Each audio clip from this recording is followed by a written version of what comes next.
ॐ श्रीशं कमलपत्राक्षं देवकीनन्दनं हरिं सुतसम्प्राप्तये कृष्णं नमामि मधुसूदनं नमाम्यहं वासुदेवसुतसम्प्राप्तये हरिं यशोदाङ्कगतं बालगोपालं नन्दनन्दनम् अस्माकं पुत्रलाभाय गोविन्दमुनिवन्दितं नमाम्यहं वासुदेवं देवकीनन्दनं सदा गोपालं डिम्बकं वन्दे कमलापतिच्युतां पुत्रसम्प्राप्तये कृष्णं नमामि यदुपुङ्गवं पुत्रकामेष्टिफलदं कञ्जाक्षं कमलापतिं देवकीनन्दनं वन्दे सुतसम्प्राप्तये मम पद्मापते पद्मनेत्र पद्मनाभ जनार्दन देहि मे तनयं श्रीशं वासुदेव जगत्पते यशोदाङ्कगतं बालं गोविन्दं मुनिवन्दितम् अस्माकं पुत्रलाभाय नमामि श्रीशमच्युतं श्रीपते देवदेवेश दीनार्तिहरणाच्युत गोविन्दं मे सुतं देहि नमामि त्वां जनार्दन भक्तकामद गोविन्द भक्तरक्ष शुभप्रद देहि मे तनयं कृष्ण रुक्मिणीवल्लभप्रभो रुक्मिणीनाथ सर्वेश देहि मे तनयं सदा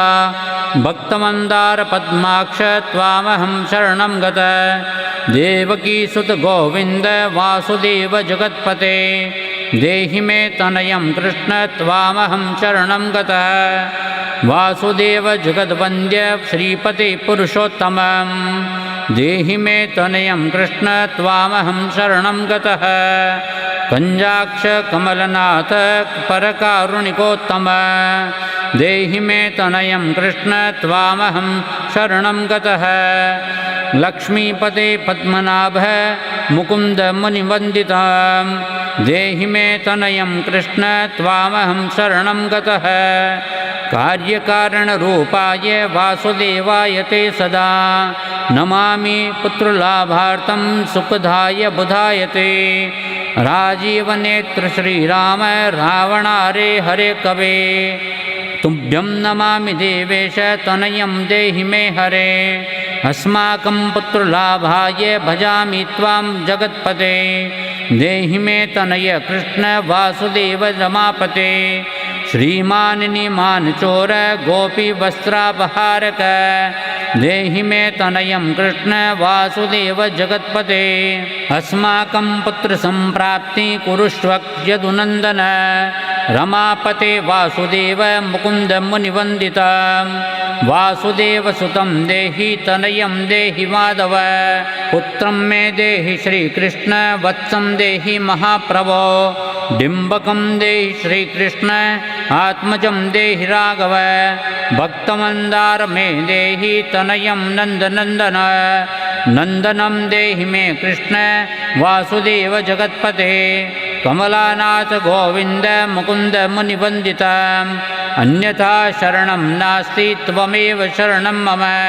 सुतं देहि श्रियं पुत्रं प्रदेहि मे यशोदास्तन्यपानज्ञं पिबन्तं यदुनन्दनं वन्देऽहं पुत्रलाभार्थं कपिलाक्षं हरिसदा नन्दनन्दन देवेश नन्दनं देहि मे प्रभो रमापते वासुदेव श्रियं पुत्रं जगत्पते पुत्रं श्रियं पुत्रं मे देहि माधव अस्माकं दीनवाक्यस्य अवधारय श्रीपते गोपाल डिम्ब गोविन्द वासुदेव रमापते अस्माकं डिम्बकं देहि श्रियं देहि जगत्पते मद्वाञ्छितफलं देहि देवकी नन्दनाच्युत मम पुत्रार्थितं धन्यं कुरुष्व यदुनन्दन याचेऽहं त्वां श्रियं पुत्रं देहि मे पुत्रसम्पदां भक्तचिन्तामणे राम कल्पवृक्ष महाप्रभो आत्मजं नन्दनं पुत्रं कुमारं डिम्बकं सुताम् अर्भकं तनयं देहि सदा मे रघुनन्दन वन्दे सन्तानगोपालं माधवं भक्तकामदम् अस्माकं पुत्रसम्प्राप्त्यै सदा गोविन्दमच्युतम् अकारयुक्तं गोपालं श्रीयुक्तं यदुनन्दनं क्लीं युक्तदेवकी पुत्रं नमामि यदुनायकं वासुदेवमुकुन्देश गोविन्द माधवाच्युतं देहि मे तनयं कृष्ण रमानाथं महाप्रभो राजीवनेत्र गोविन्द कपिलाक्ष हरे प्रभो समस्तकाम्यवरद देहि मे तनयः सदा अब्जपद्म नवपद्म वृन्दरूप जगत्पते देहि मे वरसत्पुत्रं रमानायक माधवं नन्दपाल धरापाल गोविन्द यदुनन्दन देहि मे तनयं कृष्ण रुक्मिणी वल्लभ प्रभो दासमन्दार गोविन्द मुकुन्द माधवाच्युत गोपाल पुण्डरीकाक्ष देहि मे तनयं श्रियं यदुनायक पद्मेश नन्दगोपवधूसुत देहि मे तनयं कृष्णं श्रीधरं प्राणनायक अस्माकं वाञ्छितं देहि देहि पुत्रं रमापते भगवन् कृष्ण सर्वेश वासुदेव जगत्पते रमाहृदय संभार सत्यभामा मनप्रिय देहि मे तनयं कृष्ण रुक्मिणी वल्लभ प्रभो चन्द्रसूर्याक्ष गोविन्द पुण्डरीकाक्ष माधव अस्माकं भाग्यसपुत्रं देहि देव जगत्पते कारुण्यरूप पद्माक्ष पद्मनाभ समर्चितं देहि मे तनयं कृष्ण देवकी नन्दनन्दन देवकी सुत श्रीनाथ वासुदेव जगत्पते समस्त कामफलद देहि मे तनयं सदा भक्तमन्दार गम्भीर शङ्कराच्युत माधव देहि मे तनयं गोप गोपालवत्सल श्रीपते श्रीपते वासुदेवेश देवकी प्रियनन्दन भक्तमन्दार मे देहि तनयं जगतां प्रभो जगन्नाथ रमानाथ भूमिनाथ दयानिधे वासुदेवेश सर्वेश देहि मे तनयं प्रभो श्रीनाथ कमलपत्राक्ष वासुदेव जगत्पते देहि मे तनयं कृष्ण त्वामहं शरणं गतः दासमन्दार गोविन्द भक्तचिन्तामणि प्रभो देहि मे तनयं कृष्ण त्वामहं शरणं गते गोविन्द पुण्डरीकाक्ष रमानाथ महाप्रभो देहि मे तनयं कृष्ण त्वामहं शरणं गतः श्रीनाथ कमलपत्राक्ष गोविन्द मधुसूदन मत्पुत्रफलसिद्ध्यर्थं भजामि त्वां जनार्दन स्तन्यं पिबन्तं जननी मुखाम्बुजं विलोक्य मन्दस्मितमुज्ज्वलाङ्गं स्पृशन्तमन्यस्तनयं गुलिर्बिबन्दे यशोदाङ्कगतं मुकुन्दं याचेऽहं पुत्रसन्तानं भवन्तं पद्मलोचन देहि मे तनय कृष्ण त्वामहं शरणं गत अस्माकं पुत्रसम्पत्ते चिन्तयामि जगत्पते शीघ्रं मे देहि दातव्यं भवता मुनिवन्दितं वासुदेव जगन्नाथ श्रीपते पुरुषोत्तम कुरु मां पुत्रदत्तं च कृष्णदेवेन्द्रपूजिनः कुरु मा पुत्रदत्तं च यशोदा प्रियनन्दन मह्यं च पुत्रसन्तानं दातव्यं भवता हरे वासुदेव जगन्नाथ गोविन्द देवकीसुत देहि मे तनयं राम कौसल्या प्रियनन्दन पद्मपत्राक्ष गोविन्द विष्णु वामन माधव देहि मे तनयं सीता प्राणनायक राघव पञ्जाक्ष कृष्णदेवेन्द्र मण्डितं मुनिवन्दितं लक्ष्मणाग्रज श्रीराम देहि मे तनयं सदा देहि मे तनयं राम दशरथ प्रियनन्दन सीतानायक कञ्जाक्ष मुचुकुन्द वरप्रद विभीषणस्य या लङ्का प्रदत्ता भवता पुरा अस्माकं तत्प्रकारेण तनयं देहि माधव भवदीयपदाम्बोजे चिन्तयामि निरन्तरं देहि मे तनयं सीता प्राणवल्लभ राघवः राममत्काम्यवरद पुत्रोत्पत्तिफलप्रद देहि मे तनयं श्रीश कमलासनवन्दित राम राघव सीतेश लक्ष्मणानुज देहि मे भाग्यवत्पुत्रसन्तानं दशरथात्मज श्रीपते देवकी गर्भसञ्जात यशोदा प्रियनन्दन देहि मे तनयं राम कृष्ण गोपाल माधव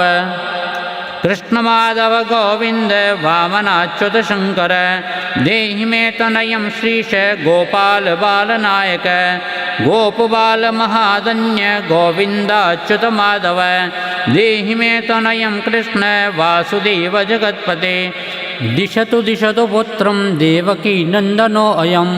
दिशतु दिशतु शीघ्रं भाग्यवत्पुत्रलाभं दिशतु दिशतु श्रीशो राघवो रामचन्द्रो दिशतु दिशतु पुत्रं वंशविस्तारहेतुः दीयता वासुदेवेन तनयं मदप्रियं सुतं कुमारं नन्दनं सीता नायकेन सदा मम राम राघव गोविन्द देवकी सुतमाधव देहि मे तनयं श्रीश गोपबालकनायक वंशविस्तारकं पुत्रं देहि मे मधुसूदन सुतं देहि त्वामहं शरणं गतं ममाभीष्टसुतं देहि कंसारे माधवाच्युत सुतं देहि त्वामहं शरणं गतः चन्द्रार्ककल्पपर्यन्तं तनयं देहि माधव सुतं देहि त्वामहं शरणं गतः विद्यावन्तं बुद्धिमन्तं श्रीमन्तं तनयं सदा देहि मे तनयं कृष्ण देवकी नन्दन प्रभो नमामि त्वां पद्मनेत्र सुतलाभाय कामदं मुकुन्द पुण्डरीकाक्षं गोविन्द मधुसूदनं भगवन् कृष्ण गोविन्द सर्वकामफलप्रद देहि मे तनयं स्वामी स्वामहं शरणं गतः स्वामिस्त्वं भगवन् राम कृष्ण माधव कामद देहि मे तनयं नित्यं त्वामहं शरणं गतः तनयं देहि गोविन्द कञ्जाक्ष कमलापते सुतं देहि त्वामहं शरणं गतः पद्मापते पद्मनेत्र प्रद्युम्न जनक माधव सुतं देहि त्वामहं शरणं गतः शङ्खचक्रगदा शङ्खं शारङ्गं पाणिरमापते देहि मे तनयं कृष्ण त्वामहं शरणं गतः नारायण रमानाथ राजीव नेत्रलोचन सुतं मे देहि देवेश पद्मपद्मानवन्दितः राम माधव गोविन्द देवकी वरनन्दन रुक्मिणीनाथ सर्वेश नारदादिसुरार्चित देवकी सुत गोविन्द वासुदेव जगत्पते देहि मे तनय श्रीश गोपबालकनायक मुनिवन्दित गोविन्द रुक्मिणी वल्लभ प्रभो देहि मे तनयं श्रीश गोपबालकनायक गोपिकार्जित पंकजे मकरन्दासक्तमानसं देहि मे तनयं श्रीश गोपबालकनायक रमाहृदय पंकज लीलमाधव कामद ममाभीष्टसुतं देहि त्वामहं शरणं गतः वासुदेव रमानाथ दासानां मङ्गलप्रद देहि मे तनयं श्रीश गोपबालकनायक कल्याणप्रद गोविन्द मुरारे मुनिवन्दितः देहि मे तनयं श्रीश गोपबालकनायक पुत्रप्रद मुकुन्देश रुक्मिणी वल्लभ प्रभो देहि मे तनयं श्रीश गोपबालकनायक पुण्डरीकाक्ष गोविन्द वासुदेव जगत्पते देहि मे तनयं श्रीश गोपबालकनायक दयानिधे वासुदेव मुकुन्द मुनिवन्दित देहि मे तनयं श्रीश गोपबालकनायक पुत्रसम्पत्प्रदातारं गोविन्दं देवपूजितं वन्दामहे सदा कृष्ण पुत्रलाभप्रदायते कारुण्यनिधये गोपी वल्लभाय मुरारये वन्दामि पुत्रलाभार्थं देहि मे तनयं विभो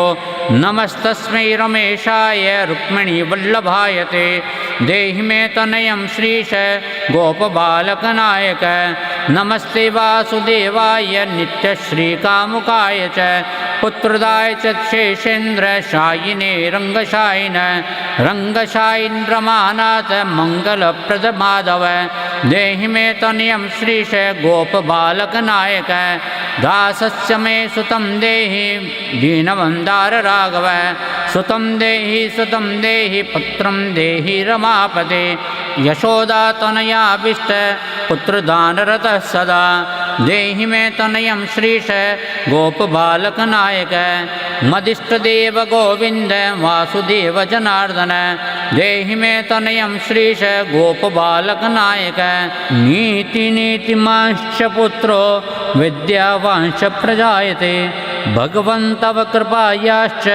वासुदेवेन्द्र पूजित यह पठेत् पुत्रशतकं